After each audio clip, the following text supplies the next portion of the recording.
రాహుల్కి ఏమైందంటావు? నాకేం తెలుసు? ఎప్పుడు శంకలో పిల్ల పెట్టుకొని తిరుగుతావుగా, తెలీదా? నాకు తెలియదు తల్లి.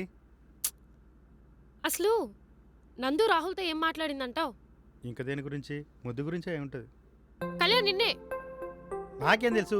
నీతో పాటే కదా నేను మ్యూట్ వీడియో చూసింది. అన్నీ నన్ను అడుగుతావు. ఏదో జరిగింది, కానీ ఏమైందో అర్థం కావట్లేదు. అమ్మా లేడీ డిటెక్టివ్, అన్నీ ఆరాలు తీయకమ్మా, పని చూసుకో. హే, ప్రాజెక్ట్ సబ్మిషన్ ఉంది. రాహుల్ లేనిదే మనం సబ్మిట్ చేయలేం. అదొకటి ఉంది కదా, మర్చిపోయా. దీనికి ఎలా అయినా ఫుల్ స్టాప్ పెట్టాలి. మనం బుర్రగొక్కునే బదులు వెళ్ళి నందుని అడిగితే పోలా? అమ్మో కొంపలు అంటుకుంటాయి. ఏంటి? నువ్వు రాహుల్ మీద ఇంట్రెస్ట్ చూపిస్తున్నావేమో అని అనుకోదు?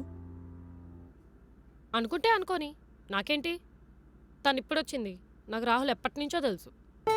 ఇవన్నీ కాదులే, నేను వెళ్ళి నందుతో మాట్లాడతా. నువ్వు రిలాక్స్ అవ్వు.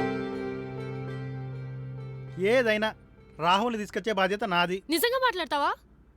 ప్రామిస్. అమ్మతోడు తీసుకొస్తా. వెళ్ళు పో. ఇప్పుడేనా? ఇప్పుడే మాట్లాడుకో. ప్రతిసారి ఏదో ఒకటి ఇలా చేస్తుంటది. ఛీ.